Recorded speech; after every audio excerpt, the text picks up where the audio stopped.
Hey everyone, welcome in. This is Mini Burrow BB McNeil here on a wonderful day. It is.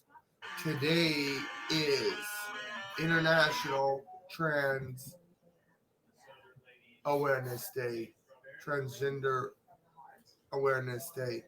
It is one of our us transgenders special holidays. Visibility today is our one of our holidays, one of our celebrations, International Trans Visibility Day. We want our voices heard, and this is one of those special days once a year where our voices are heard and honored and celebrated.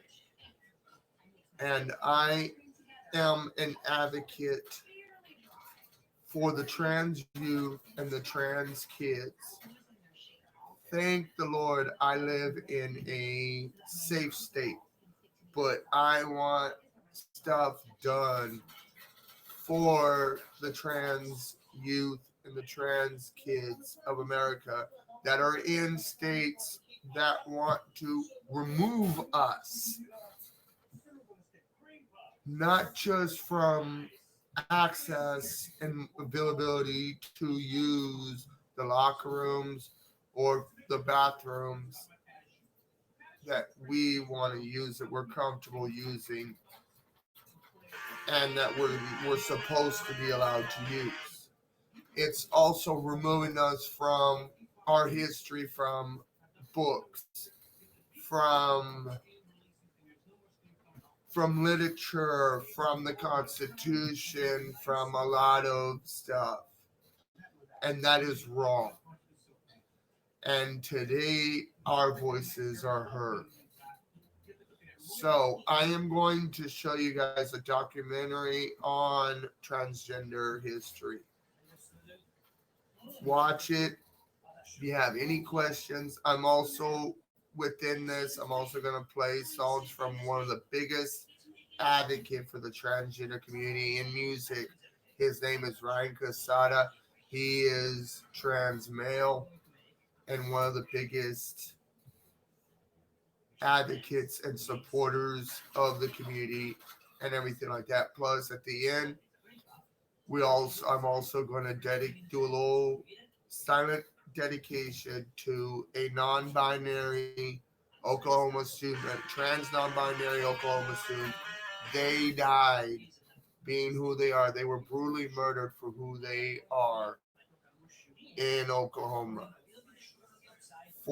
And they were brutally killed in a bathroom that did not align to who they are. So let's get going.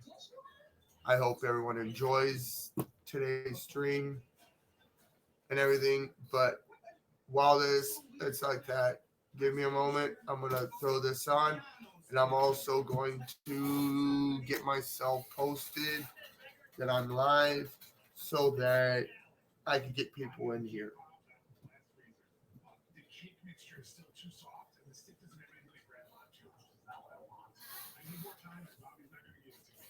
So give me a moment here, and we'll get going here.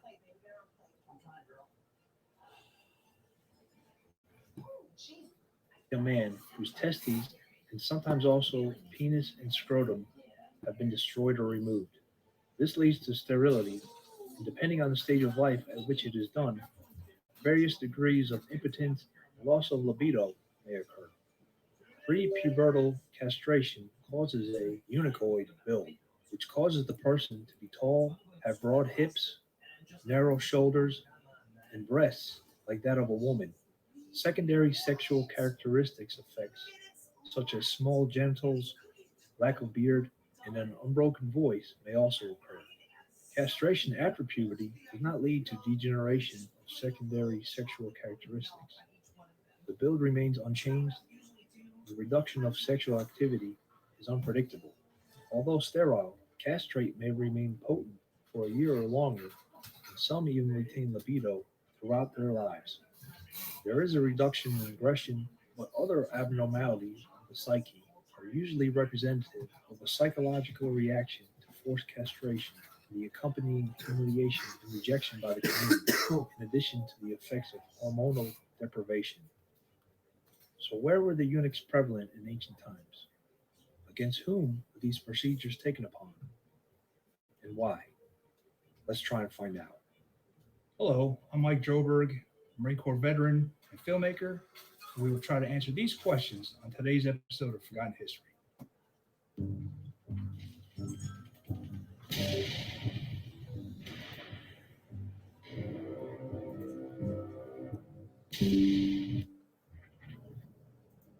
This game, you're not ready for it.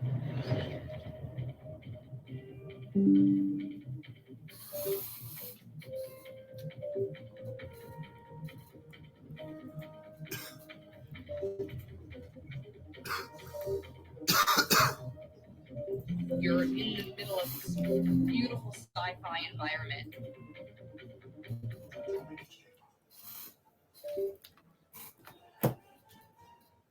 And you're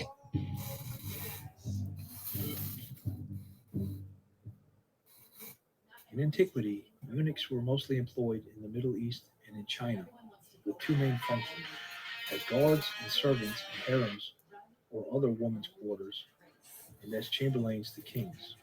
The Assyrians are credited with creating eunuchs for government service because it was believed that since they could not have any offspring, they would not attempt to overthrow the ruler and create their own hereditary dynasty. Later, the Assyrians created eunuchs for ritual religious purposes. The priests of Kubaba, the goddess of fertility, voluntarily became eunuchs at the altar so that their goddess would provide them a plentiful harvest, prevent droughts, famines, and bring prosperity to their people. Eunuchs were considered the most suitable guards for the many wives or concubines a ruler may have in his palace. And the eunuch's confidential position in the harems of princes frequently enabled them to exercise an important influence over their royal masters and even to raise themselves to stations of great trust and power. Some rose to become bodyguards, confidential advisors, and even ministers, generals, and admirals. Most eunuchs underwent castration as a condition of their employment, though others were castrated as punishment or after they had been sold into slavery. Eunuchs functioned as political advisors to the emperors of China as early as the Chao period, from 1122 to 221 BC, and continued as such under the Han, Tang, Ming, and Sung dynasties, persisting almost until the end of the imperial regime. At times, palace eunuchs became more powerful than the emperor and effectively ruled China. Eunuchs were used as court advisors and officials in Persia under Achaemenids from 559 to 330 BC. The Roman emperors Claudius, Nero, and Titus also employed eunuchs. After Nero's wife, Poppaea Sabina, died in 65 AD, supposedly at childbirth, although it was later rumored Nero kicked her to death. Later that following year, he married Sporus, a young slave boy, which he had castrated during their marriage. Nero had Sporus appear in public as his wife, wearing the regalia that was customary for Roman empresses.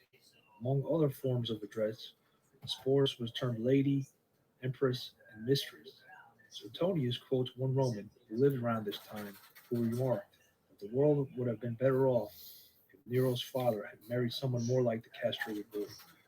Going forward, after the fall of the Western Roman Empire and the Eastern Empire in Constantinople, many of the patriarchs during the Byzantine times were eunuchs.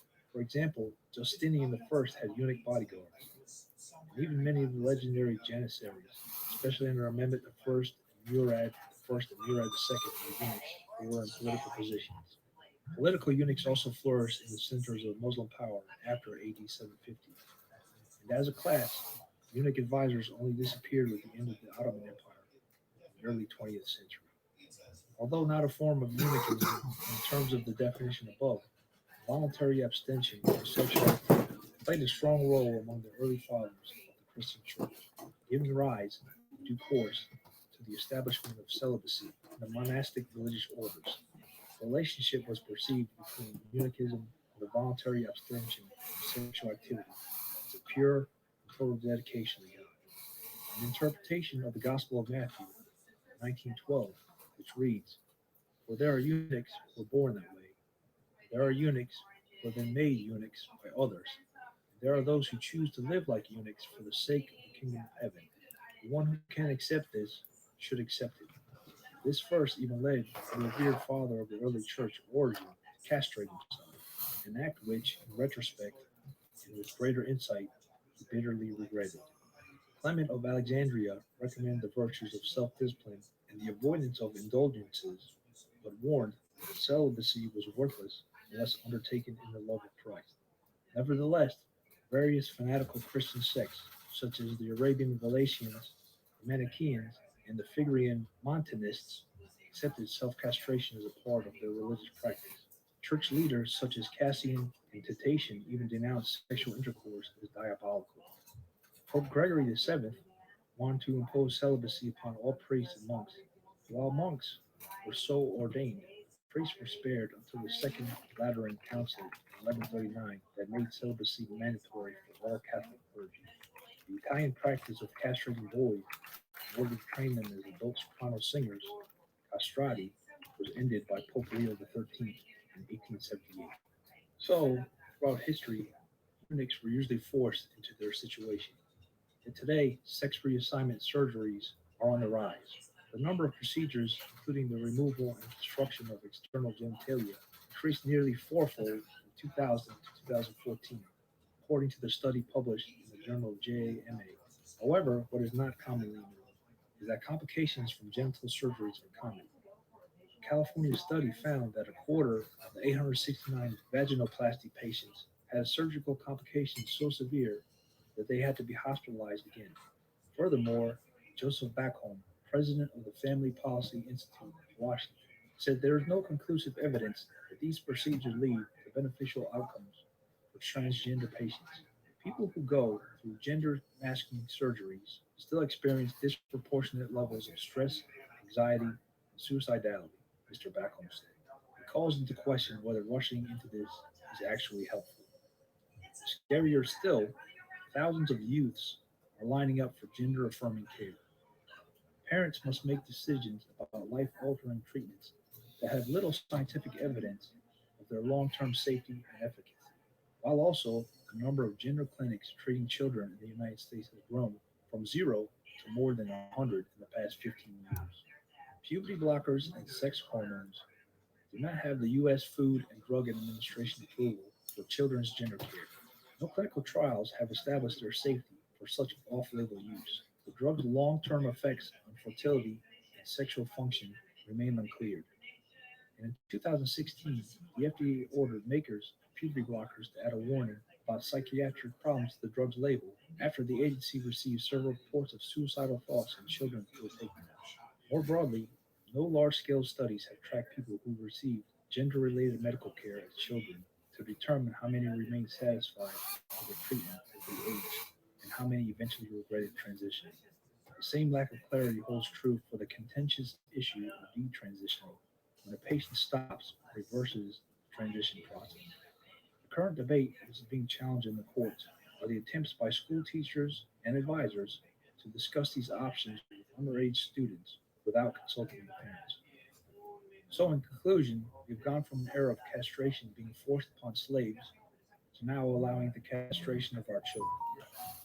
Children under the age of 18 cannot get tattoos, vote, buy firearms, or purchase alcohol or cigarettes. But some people think they are capable of making these life altering decisions. Thank you for watching Forgotten History. Please like, share, and subscribe. If you have any comments or show ideas, we'd love to hear from you. Thanks again.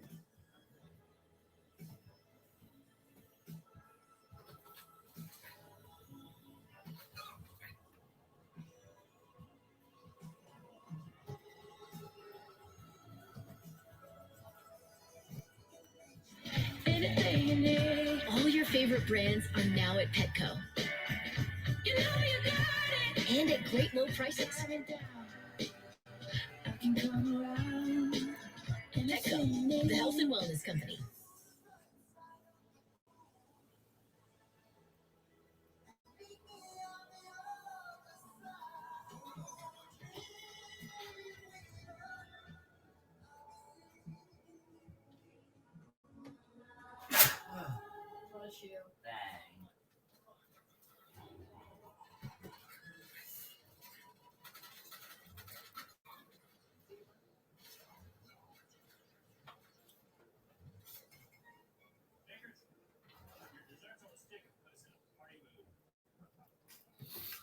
Alrighty. Trans history is something we've touched on throughout Sexplanations, but I wanted to devote a whole episode to the topic. Trans educator Blake Bonkowski helped me put this more complete timeline together and share with you the stories of people who shaped our understanding of the trans experience.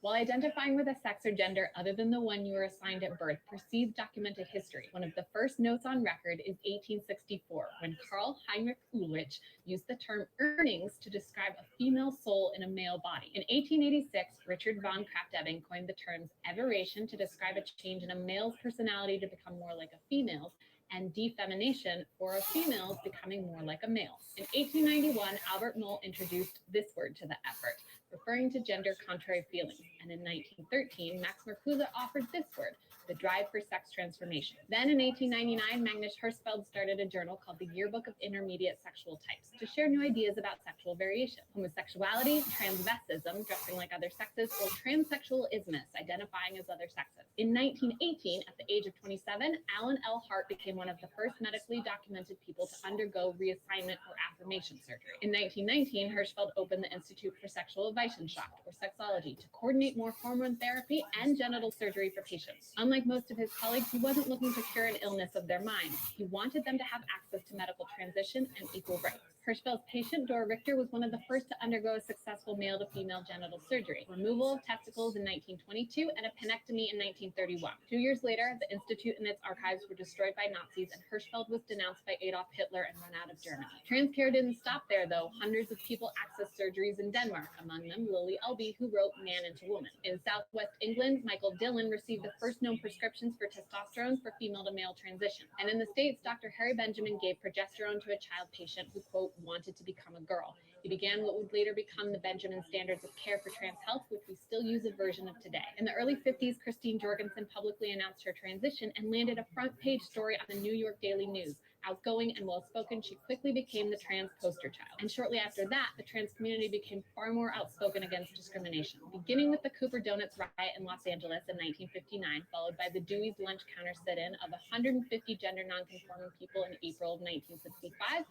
and a 1966 riot at the Compton's cafeteria. These events inspired the Center for Special Problems, which provided identification cards for trans individuals with their authentic name and gender marker, the National Transsexual Counseling Unit, and San Francisco's first Pride celebration. These were huge developments in trans history, but more work was still left to do. In June 1969, trans activists Sylvia Rivera and Marsha P. Johnson kicked off one of the most influential public demonstrations in LGBT history. That night, police raided the Stonewall Inn, a queer and trans-friendly gathering space. Initially, the resistance was verbal, but Sylvia and Marsha shifted the movement to a physical riot, the Stonewall Riots. Then they kept their activism going. In 1970, they established STAR, Street Transvestite Action Revolutionaries, helped trans youth find food, clothing, longer-term housing, mentoring, and a sense of belonging. In 1973, Sylvia commandeered the stage of the Stonewall Anniversary event and confronted a primarily cisgender LGBT audience about the lack of inclusion and support of trans folks. October 14th, 1979, an estimated 75 to 125,000 people marched in Washington, D.C. for LGBT civil rights. The march was organized in part by Phyllis Frye, who later became Texas's first openly trans judge. The 80s increased visibility and resources for transgender men. Up until this point, transition focused on heterosexual male-to-female transition. Lou Sullivan, a gay trans man, advocated for other sexual orientations to access transition. He also founded FTM International to, quote, build and strengthen the lives of female-to-male transgender individuals. Shortly after, both Billy Tipton and Wilmer Bronack, well-known musicians, were posthumously outed as having been assigned female at birth. 1991, Holly Boswell published her article, The Transgender Alternative, and solidified the definition of transgender to mean anyone whose gender identity doesn't match their assigned sex at birth. There is no requirement for hormones or surgery or any one way of being, and the trans symbol also for doing. A year later, Althea Garrison became the first known trans person to serve in a state legislature in the United States. and gaming engineer Danny Barry encouraged alternatives to gender reassignment surgery after her own experience. That's Danny Barry of Mule and Seven Cities of Gold. She believed as a trans woman she could be her true self with a penis. In 1993, Minnesota became the first state to include gender identity in their state employment non-discrimination legislation. And 2 years later, the Human Rights Campaign added the word transgender to their mission statement as a group of people whose equality they want to ensure. Then Brandon Tina was murdered, adding to countless other acts of violence towards the trans community. His story motivated legislation against hate crimes, but that didn't stop them. Following the murder of Rita Hester in 1998, Gwendolyn Smith started Transgender Day of Remembrance, an annual vigil held worldwide on November 20th to remember the trans and non-binary people who were murdered in the past year. The flag, which you may know represents transgender, was designed a year later by Monica Helms and debuted at Phoenix Pride in 2000. Helms explained the stripes at the top and bottom are light blue, the traditional color for baby boys. The stripes next to them are pink, the traditional color for baby girls. The stripe in the middle is white for those who are intersex, transitioning, or consider themselves having a neutral or unidentified gender. The pattern is such that no matter which way you fly it, it's always correct, signifying us finding correctness in our lives. Having a symbol of unity skyrocketed visibility for transgender people. First openly trans person to win state office. First openly trans actor to play a reoccurring trans character on TV. First openly trans NCAA athlete. First openly trans famous rock star. First openly trans person on the cover of Time. And the first openly trans kid enrolled in the Boy Scouts of America. One of the most monumental changes was in 2013 when the mental health field removed gender identity disorder from its diagnostic manual so that transgender experiences are no longer deemed a mental health disorder. This dramatically changed how professionals viewed their trans clients and patients, but also how people saw themselves. In 2014, Mills College, the first women's college west of the Rockies, became the first to welcome trans students. The school's motto, one destination, many paths. In 2015, the report from the U.S.'s largest survey of trans experiences, nearly 28,000 participants, was published online. 1/3 of them identified as non-binary. And President Obama emphasized the value of Americans to respect the human dignity of people who are transgender in his State of the Union speech. In 2017, The Advocate, the largest and longest running LGBT magazine in the U.S., named Transgender Americans Person of the Year. Now it's 2018. Our time to create history, increasing visibility, awareness, and access to resources, decreasing hatred, discrimination, and violence. Sharing what you've learned and staying curious about the millions of other voices and timelines contributing to trans history. There are links to resources in the description curated by Blake, who made this episode possible in many, many ways.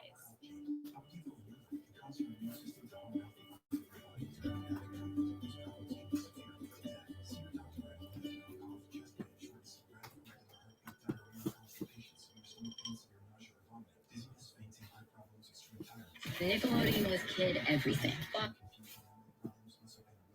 How did everyone suddenly get so good at writing? WordTune. It's your writing wingman. WordTune can make you sound like a gosh darn scholar. It'll help you pitch like a salesman and gain a level of trust usually reserved for your family doctor. Yep, WordTune cited a study to help you sound more convincing. And in late 2017, I noticed a mysterious icon on my desktop. It was a read-only file in a format I'd never heard of before. I opened it to find a brief note, black on white and plain text. Gone. It's gone forever. I had no earthly idea how the file got there. I don't share my computer with anyone, and I'm sure I didn't download the thing. But at the same time, it was familiar. I'd repeated some version of this phrase to myself every day for the past year as I came out, outed an abusive ex-partner, lost most of my friends over it, started college, started hormones, spun completely out of control, and watched my plans for the future disintegrate. I decided the file was a sign, dropped onto my computer by some force beyond my reckoning, insisting that my feelings were real. I felt like it saw me in a way almost nobody did. And I carried that reassurance with me for years as I tried to get back on track. I'm really glad I found it. But of course, the universe doesn't drop a file onto your desktop to send you a message. It had to come from somewhere. This is a video about gender, science, and what we lose when we know.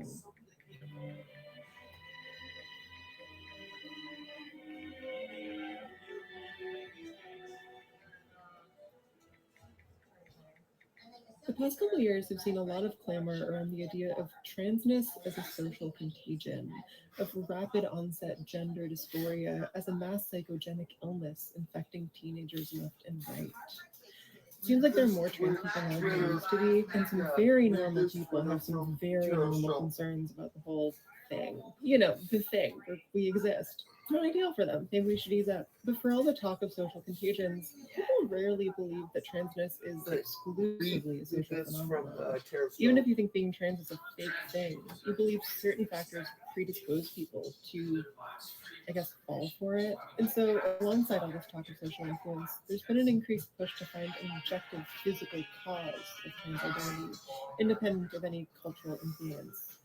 Really, this has been on the way since at least the 90s, and theories by this point abound. Some studies suggest that trans identity is caused by specific genes, others by the number of cells in a certain part of the brain. These dry scientific hypotheses appear fairly nonpartisan, and they obscure how loaded the question really is. While the scientific method itself isn't political, what we choose to study is totally inextricable from politics. You know, we never commission studies on why people are cis. We understand that as a natural course of development for a person. That's what happens when all goes to plan without any outside interference. But of course, everyone's genders are shaped by their social context. Being cis is actively enforced on all of us from birth, and a process known as forced cissification. Google it. To say that only transness must have a discrete cause is othering no matter how neutrally it's framed, because it understands transness as external to normal human development. It reminds me of the search for a cause of same-gender attraction, or a cause of autism for that matter. Those communities both largely reject the search for a cause, because an answer would be an enormous liability with very little upside. There's really no doubt as to how the results would be applied. Take it from professional homophobe Orson Scott. Scientific efforts, I've never heard him interview. I don't actually know how he talks. I assume he's British. He's not British, is he? Our scientific efforts in regard to homosexuality should be to identify genetic and uterine causes, as well as environmental and social influences that put their children at greater risk of this reproductive dysfunction, so that the incidence of this dysfunction can be minimized. If acceptable ways can be found to protect children from developing this reproductive dysfunction before it even manifests itself, or to shape society as to encourage the least effective to achieve reproductive success, i.e., evolutionary normality, why would I not want to ensure that the children we bear would be free of this dysfunction? Fucking dick. Just some of the most pro-eugenic speech around. I promise this video gets like fun and cool soon. It's mostly not about bigotry, but this feels like important groundwork to lay. Anyway, as with other stigmatized ways of being, identifying a cause behind transness would empower parents and lobbyists to directly decrease the number of trans people in the world. If it were found to be caused by the environment we grew up in, campaigns to ban our books and criminalize drag queens would kick into overdrive. If we found strong genetic predictors of transness, prejudiced families would screen for them in utero and abort fetuses deemed to be at risk. And all those militantly anti-abortion people, they're usually also anti-queer, and I wouldn't be surprised if many of them were willing to look the other way. Orson Scott Card, for example, is vocally anti-abortion. And yet, in that quote a minute ago, he's kind of implying we should screen and abort gay babies. We know a prenatal marker would engender this kind of choice because we've seen it happen before. When medical ultrasounds rolled out in the 60s and 70s, prospective parents gained the ability to check the sex of the fetus they were carrying, and if they found out the child would turn out female, many of them would have an abortion, with the idea that having a son would be easier or more financially beneficial. This trend brought on a demographic crisis in a lot of countries. At its most extreme, 118 sons were born for every 100 daughters in China, which scholars worried might increase violence and oppression against women in the long run. So, in 1994, China and India both banned fetal sex screenings to put an end to this practice. Though I should mention the bans may have themselves caused issues for women. Now, the science at play here was neutral. Ultrasounds are obviously not morally wrong, but the availability of sex screenings still caused harm. Similarly, a detectable cause of transness would be a big, bright target on our backs. And that's a major reason some civilians want to track one down. Now, this is a pretty clear-cut argument for not pursuing the question any further, but it's not actually the focus of this essay. I don't want to spend too much time on the search for a cause, so no matter what science we use, I don't think we'll actually find one. Before we get into that, this video took a staggering amount of research to pull off. Over the last month, I've read scientific papers, essays dating back to the 30s, parts of 6 different books on psychology, theology, demographics, and I love doing it this way. I don't think this channel would work if it was no effort. But honestly, folks, I'm just barely skirting by. If you like the work I do and have the means to contribute, It'd be a huge help if you join my Patreon. We can get you the name of the credits, in-depth production diaries, and early access to all ideas. Okay, get doing that. Back to the video. How do you take 20,000 children in the middle of New York City without anybody seeing? They are being put into buses. The past 30 plus years of biology research have yielded a laundry list of weak to moderate correlations, none of which are known to cause trans identity, so much as coincide with it in some cases. We generally believe the hormones you receive in the womb go on to impact your gender, but this theory doesn't map cleanly onto trans men. We also think genetics play a role, but we found that if an identical twin is trans, the other twin with the exact same DNA turns out to be trans a cool 20% of the time. One of our sturdiest conclusions, found in at least 6 different studies, is that trans women are more likely to be left-handed than everyone else. So, if we spent another 30 years looking for a cause, I expect we'd end up with a bunch more fairly uncompelling correlations, which is exactly what's happened with the causes of same-sex attraction and autism. Researchers have proposed dozens of factors, spanning everything from parenting styles to gut disease, which they've argued can contribute in small ways. They've never found anything close to a silver bullet. Your video is wrong, really. Of course, real harm can be done even without a perfect answer. Like, if the best they can do is find a rare gene where 30% of carriers end up coming out as trans, that still empowers people who want to target us. And I tend to think that's the most realistic scenario, because the question is far more layered than it lets on. The cause implies there's only one cause, or at least one factor that's much more influential than the rest. But there are actually uncountably many factors at play here. When we ask what made a given person trans, we're actually asking at least 3 different questions, not just about the individual, but about the society they live in. 1, what was the catalyst of their transness, the most primal cause before any cultural interference? Our assumption that it's biological is steeped in Western cultural influence. Ever since the scientific method started edging out religion in daily life, we've tended to assume that everything about everything is physically observable. This idea is called physicalism. Kind of boring. Anyway, applying a simple ideological kind of physicalism to humans, it's easy to think that everything about a person is baked into their genetics and determined at the moment of conception. This is a really effective way to make cultural forces like sexism, racism, and classism look preordained. Women are naturally reliant on men. Black people are genetically predisposed to live in poverty. Pay no attention to the man behind the curtain. Our current gender system starts from the belief that our bodies define our genders, and that we're intrinsically drawn to gender roles based on our bodies. By that logic, if something is wrong with a person's gender, something must be wrong with their body. But there are things we can't point to on the body that may well be bigger factors. Our pasts, our social classes, how people relate to us out in the world. Furthermore, if there are biological differences between cis and trans people, it could be the result of our transness rather than the cause. There's been a lot of clamor about a few studies that found trans women's brains to be closer to cis women's brains in certain ways, but all the trans women in those studies had already medically transitioned, which, changes the body. That's kind of the whole thing, too. How does society interpret gender variance to identify trans people as a discrete category that can be judged collectively? There's no definitive answer to who is trans and who isn't, because the category of trans is blurry and constantly evolving. Many people we describe as trans today would have described themselves as drag queens, cross-dressers, or butches 50 years ago. Even community icons like Marsha P. Johnson never used the word to describe themselves. Nowadays, the trans umbrella includes a huge variety of people who often have drastically different feelings about gender. Personally, I think of my identity as an outgrowth of this need to have a different body and live in a different gender role. Many people only want to live in a different gender role. Others are happy changing their name and pronouns without changing much about their lives. And others still probably could be cisgender, but reject the gender binary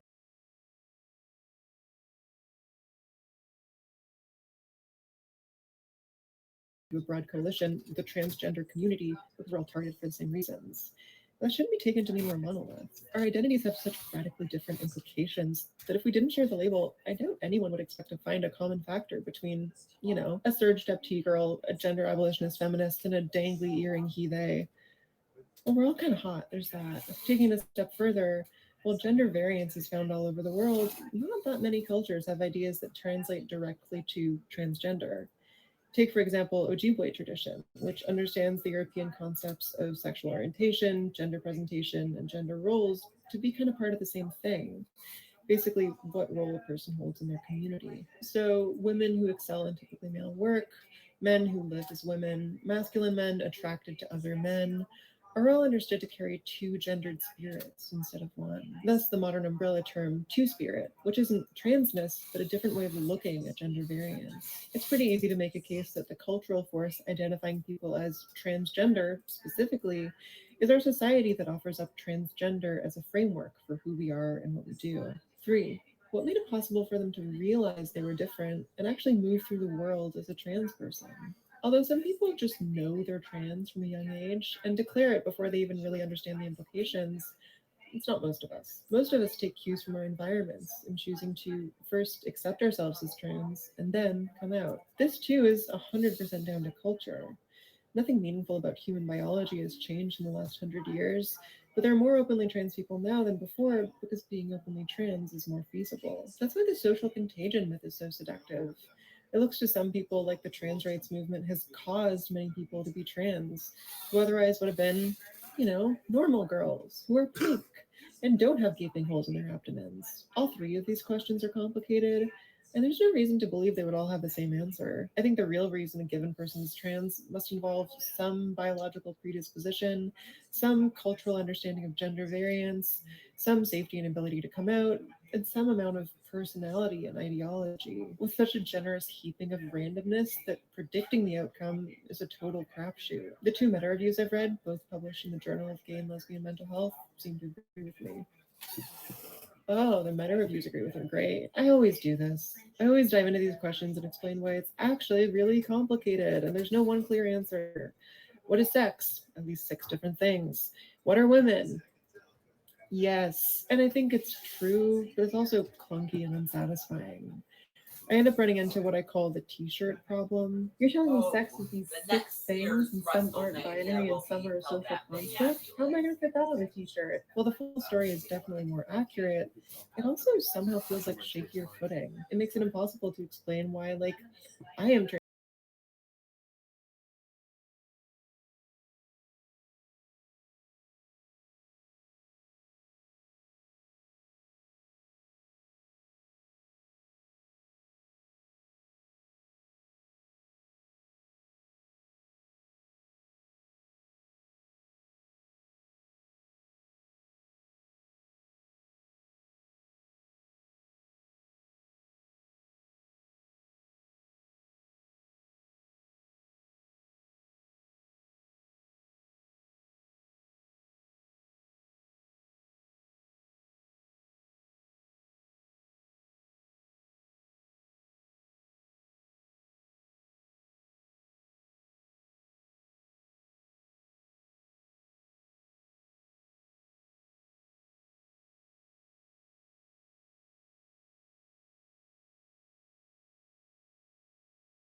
gonna grow my hair real long.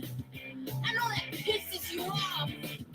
Maybe it's just 'cause I'm a hippie. Y'all look the same, it makes me yawn. Sorry to complain, but I just want to wear what fits me. So fuck you, you for telling me to fit inside your gender binary. So fuck you, you for telling me to fit inside your gender binary. So fuck you, you for telling me to fit inside your gender binary. I won't fit inside your gender binary. I won't fit inside your gender binary.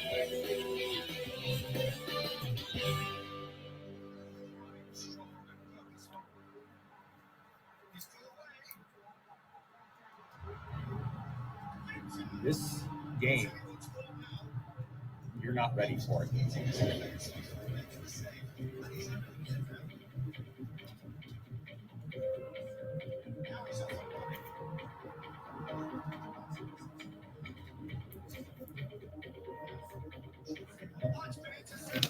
You're in the middle of this beautiful sci-fi.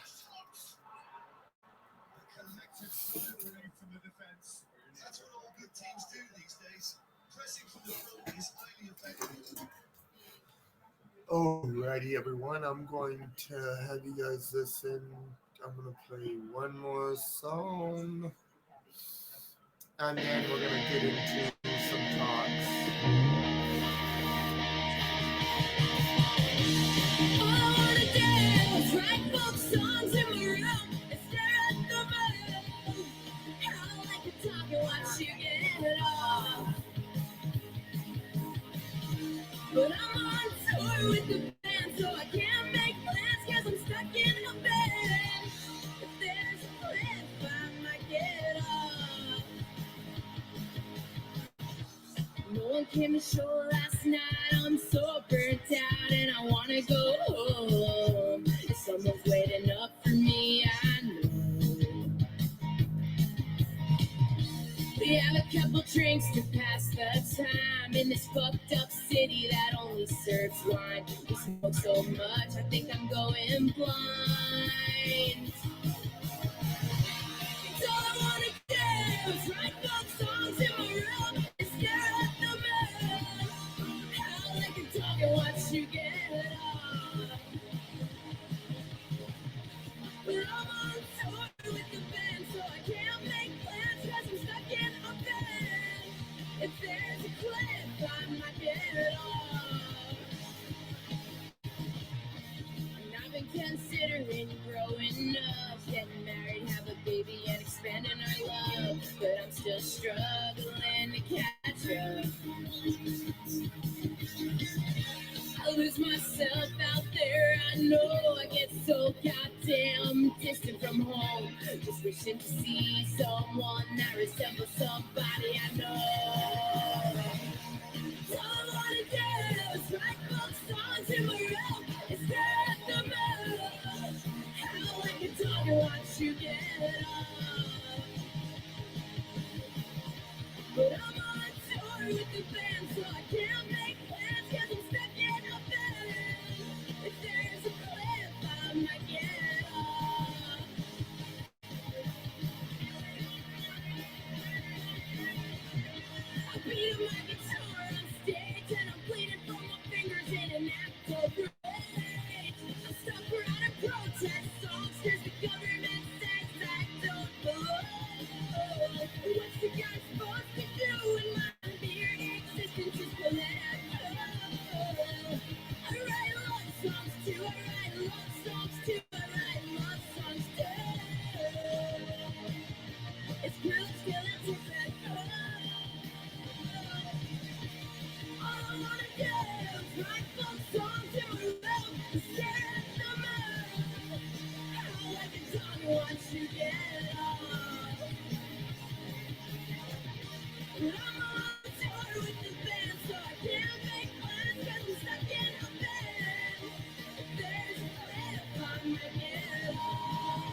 All right, everyone, one more song.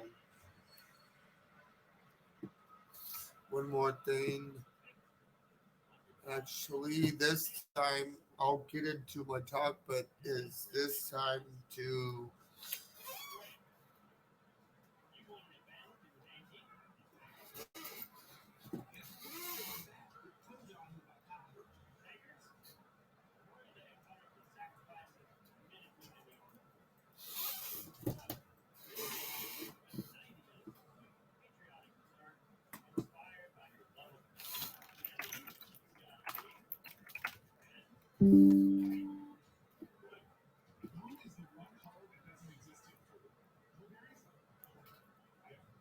Let me show you how we do stuff over here. Actually, my department uses Monday.com, so I'm good. Work management tool? No, that's not for me.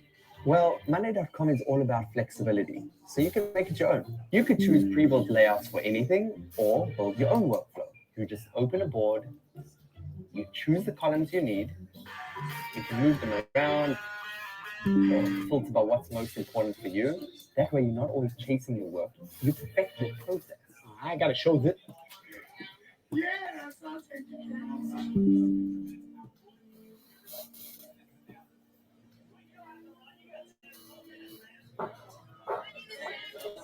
an engineer transgender man from New York. Transphobia got to go. Hey. I'm here to bring visibility to the transgender community. In the words of my hero, Harvey Milk, I'm here to recruit you. I want to rip off my identity, make it an image that you could put on and take off when it's convenient. But I've been living this way for years. It's not something that I think of much, except when it's thrown in my face in the form of a sucker punch. You would sing a sad song too. So we go around, we preach and preach, wishing that the world would catch on to the messages that we teach. But it seems like they're still stuck in 1943. Is it 'cause how they were raised? Maybe their mamas told them to fear those who are authentic and brave. 'Cause that's who's gonna change the world. So we're taking the streets, we march, brothers, sisters, siblings in arms. And we're raising our voices, we march to be heard near and far. Stronger together than we are apart. We're raising our voices, we speak from the heart. And we will keep marching till freedom is ours. Stronger together than we are apart. Stronger together than we are apart. Stronger together than we are apart. They want to plaster our look in the media. Call it that shit's trendy, but we're not your commodity. When we've been struggling for safety for all this time. With a hot topic selling magazines, but we still picked last and we're kicked to the streets and our youth need relief. And we all need a home to run to. We're the soldiers who are unfit to serve. We are the parents they say don't deserve love. But everybody deserves to be loved. It's not something that I think of much, except when it's thrown in my face in the form of a sucker punch. And you would need to march too. So we're taking the streets, we march. Brothers, sisters, siblings, and arms. And we're raising our voices, we march. To be heard, near and far. Stronger together than we are apart. Stronger together. We're raising our voices, we speak from the heart. And we will keep marching till freedom is ours. Stronger together than we are apart. Stronger together than we are apart. Stronger together than we are apart. the streets we march. Us is the silly town. You're raising our voices we march. To be heard, yet far. Stronger together we are one. We're raising our voices, we speak from the heart. And we will be marching to freedom this time. Stronger together than we are apart. Stronger together than we are apart. Stronger together than we are apart. Yeah. Together. Yes, we are. There she is, Miss America. There she is. If I need to get about tomorrow morning, I'll give you the breakfast chicken. I'm fixing breakfast for you. Yes. I'm gonna put on my Valentine outfit. I love it.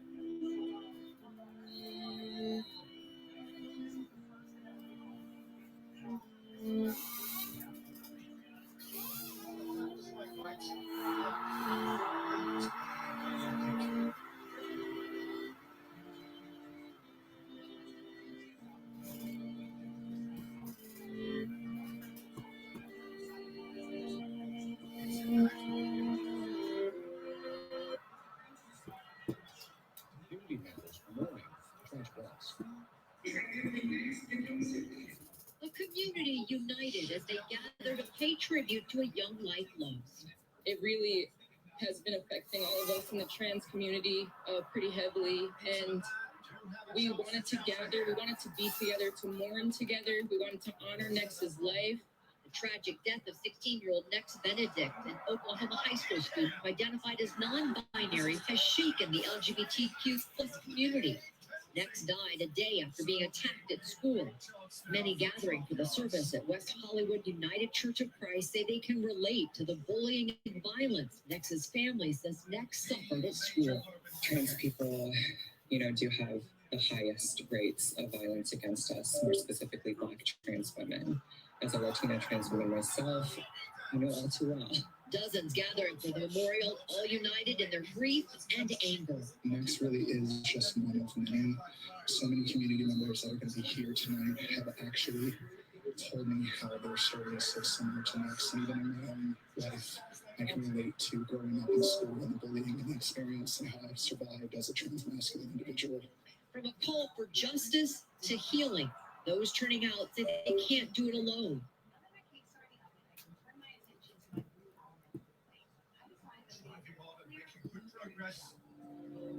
I want to thank everyone for being here today to honor the life of Nex Benedict, a 16-year-old non-binary student that was tragically taken from our community due to systemic oppression and anti-trans violence. It is imperative that we share space with community right now. Our collective healing is vital to our mental health and for the progress of the transgender liberation movement. This year alone, 452 anti-LGBTQ bills are being tracked across the nation. Many of these bills target our young people, especially our trans youth. They take away basic rights, such as access to health care, the ability to come out in school, the ability to play sports with other kids, and the right to use the school bathrooms. These are things that every single person in this country need and deserve. To systemically strip any person of access and care is evil. It is genocide. Politicians must be held accountable for these murderous laws. In May of 2022, Oklahoma passed a law to ban trans students from using the bathroom that aligns with their gender. The law requires students in public schools to use the restrooms that are designated with their sex on their original birth certificate. The penalty for schools that violate this law is a 5% reduction in state funding. Nex's death is directly related to this bathroom law. Next, Benedict died following a violent assault in the bathroom they were forced by law to use, the girls' bathroom at Owasso High School in Oklahoma, after enduring bullying for more than a year. Nex's mother stated that the bullying worsened after this anti-LGBTQ bill was passed. Nex was only 16 years old. Nex was just a child. And I can't help but resonate so deeply with Nex's story, like all of us here today. I too was bullied for being trans, for being me. I was pushed to self-harm and suicidal thoughts. As a trans teen, every single moment felt like survival. And in this current political climate, I often still feel that way. Nex's story could have been mine. It could have been any of ours.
All right, everyone.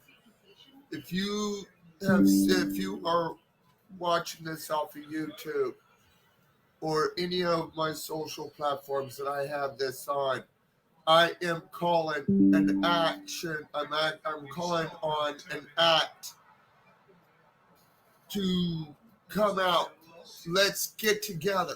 Let's march for justice for not just Next, but for everyone of the pride and trans community. We need to act now before we are wiped out of this country. We need to march. We need to show that we will not give up. That our rights matter. That we matter.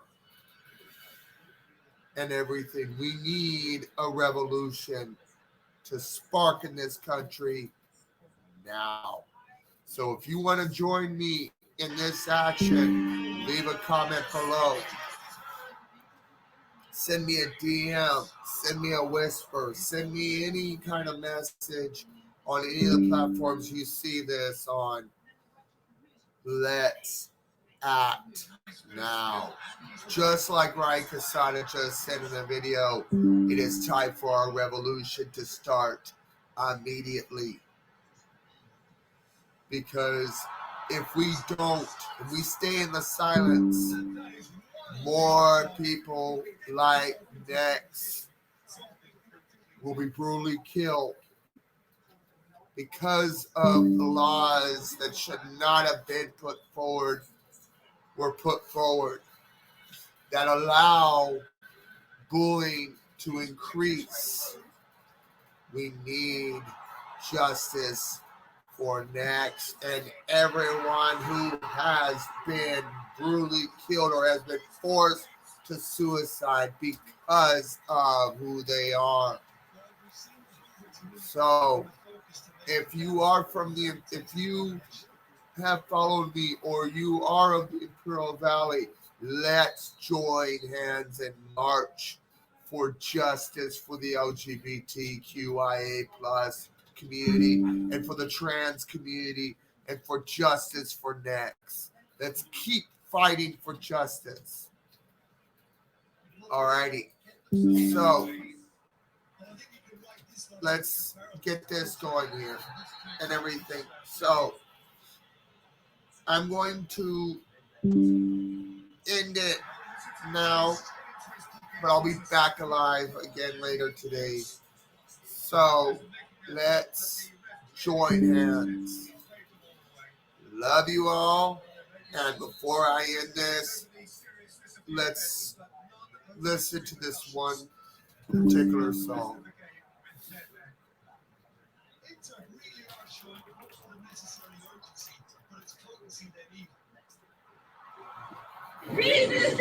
Students marched in Oxnard, California in memory of Lawrence Larry King, a 15-year-old student police say was gunned down by a classmate because he was openly gay. Oh, Mrs. Shepherd, I heard about your son. He was filled with glory until his gun, and he cried at that fence like a scarecrow afraid as those boys beat him dry with the hairs of hate.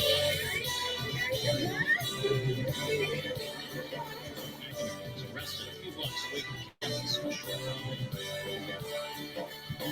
Lawrence King never saw ninth grade before that bullet was forced into his brain by a bully, a madman, a classmate of rage. Just at 15, young Larry was sent to his grave. And we join together in the arms of faith. Can we join together and learn not to wait? And we join together in the arms of faith. Can we join together and be what human race? We jumped off the George Washington Bridge right into the Hudson River. Our friend Tyler was forced off of a bridge after his roommates filmed an out in him making love to another the same sex as him. And the only sin that got saw the roommates killing him. Yes, he committed suicide. He jumped off the GW Bridge over the Hudson River last Wednesday. Police had found his car at the top of the bridge as well. Poor old Jamie always smiled and thrived, but as the years went on, he couldn't stay alive, and he took his own life on a cold September night. And the bullies admitted that they wanted him to die. And we join together in the arms of faith. Can we join together and learn not to wait? And we join together in the arms of faith. Can we join together and be one human race? Did you think about how his mama would cry when she was forced with goodbye? Well, did you think about his papa when he died? How will they survive? And we join together in the arms of faith. Can we join together and learn not to wait? And we join together in the arms of faith. Can we join together and be one human race?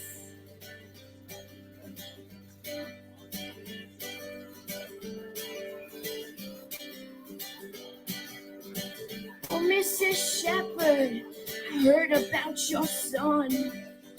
He was filled with glory until hate's gone, and he cried at that fence like a scarecrow afraid as those boys beat him dry with the hands of hate.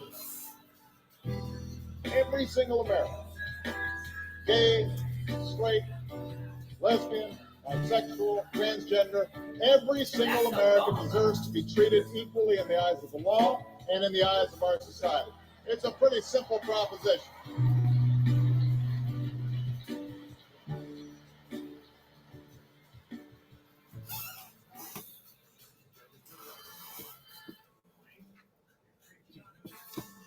Okay. All right, everyone. If you are interested in supporting the Trevor's Project or another organization, Points of Pride, let me know in the comments below.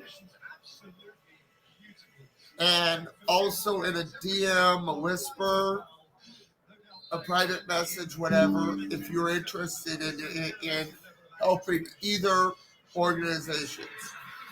The Trevor's Project is one of those that helps people of pride, especially the trans community. They will be there to help them try not to commit suicide. They're there to help them. It's the Trevor's Project. And and about Points of Pride. Points of Pride also is there to help us trans, people of the trans community, help them get gender affirming surgeries that they cannot get any other way. Either it's because of financial reasons, they don't have the insurance, whatever. Point of Pride will help cover the cost of those gender affirming surgeries that they need, whatever ones.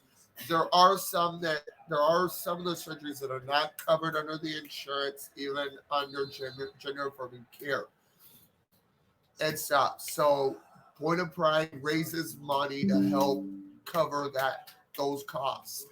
And it's ran by two well-known trans trans females that are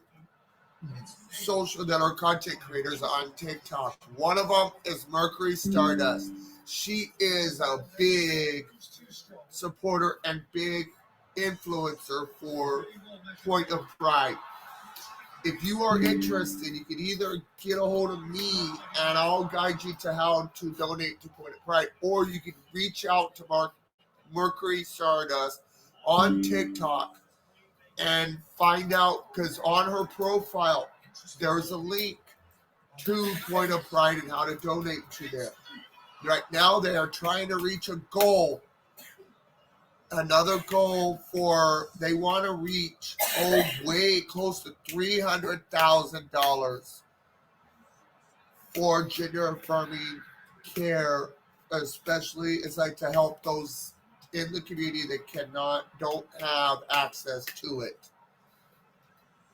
So if you want to help fight with me for the trans community, you can even donate to me, and I will put a portion of anything donated to me to those two organizations,